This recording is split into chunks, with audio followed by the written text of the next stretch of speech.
বন্ধুরা আসসালামু আলাইকুম। আপনারা কে কেমন আছেন?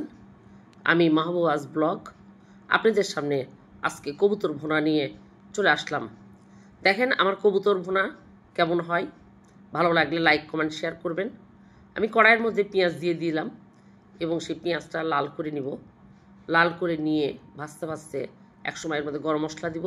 এই যে সবুজ পাতা দেখছেন আমার ছাদ বাগানের তেজপাতা, দারচিনি, গোলমরিচ আর জয়ত্রীর একটু গুঁড়া দিয়েছি যাতে সেন্টটা বের হয়, আর ছোটো এলাচ দিয়ে ভেজে নিয়ে একটা ফ্লেভার বের হবে। তখন সেই ফ্লেভারের মধ্যে আমি মাংসগুলো ছাড়বো।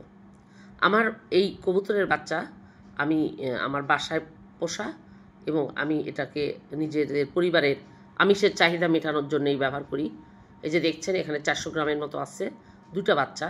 এরা খুব হেলদি হয় এবং বাড়িতে যেহেতু খাওয়া দাওয়া করাই আমি, এটা বাইরে ছাড়ি না, সেহেতু এদের খুব মিক্সড খাবার, ভিটামিন, বিভিন্ন রকমের যত্ন করা হয়।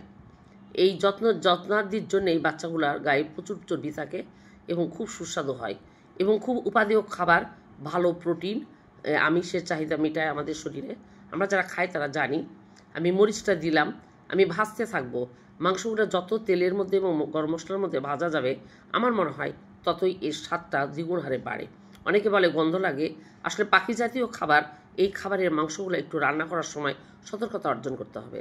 আমি একটু হলুদ দিয়ে দিলাম, হলুদের গুঁড়া দিয়ে দিলাম, বারবার দিচ্ছি আর নাড়ছি, কারণ মশলার মধ্যে যত ভাজাভাজি হবে একটু লো হিটে ততই ভাল লাগবে। দিয়ে দিলাম রসুন বাটা, আদা বাটা, আর এইবার দিয়ে দিব জিরার গুঁড়া, ভাজা জিরার গুঁড়া, একদম টাটকা আমার হাতের ভাজা জিরার গুঁড়া, যাতে এর ফ্লেভারটা আরও সুন্দর হয়। তো বারবার আমি কষাবো, কষিয়ে কষিয়ে এটার মধ্যে একটুখানি পানি দিয়ে দিলাম, যেটা মশলার মধ্যে আরও একটু যেন ভালো মতো কষানো হয়। তো পানি দেওয়ার পর হালকা একটু পানি দিয়ে দিলাম, এবার ফাইনাল দিব না, এটা ঢেকে দিলাম একটু কষানোর জন্যে। দেখেন খুব সুন্দর কষানো হয়ে গেছে।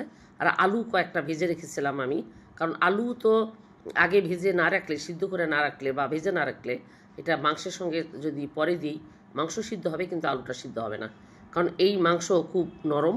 এই যে যার মধ্যে ভেজেছিলাম সেই কড়াই থেকে একটু পানি বয়েল করে আমি দিয়ে দিলাম, কারণ ওইখানে অনেক তেল থাকে, ওই তেলটুকু যাতে নষ্ট না হয় তার জন্য ঝোল দিয়ে দিলাম।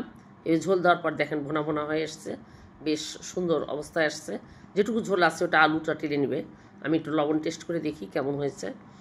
তো আমার যে রান্না করতে বসলাম, যে ভালো লাগলো কিনা আপনাদেরকে অবশ্যই জানাবেন। আমার চ্যানেলটি সাবস্ক্রাইব করবেন এবং ভালো লাগলে শেয়ার করবেন, কমেন্ট করবেন। এই যে আমি আর একটু পেঁয়াজ ভাজা দিয়ে দিচ্ছি, যাতে আপনাদের মুখে দেখতে ভালো লাগে বা আমার মুখেও ভালো লাগে। এবং আপনারা যারা রান্না করবেন তারা এরকম পেঁয়াজ ভাজিয়ে দিবেন, দেখবেন মারাত্মক একটা স্মেল বের হবে। তো বন্ধুরা অবশ্যই লাইক কমেন্ট শেয়ার করে আমার পাশে থাকবেন।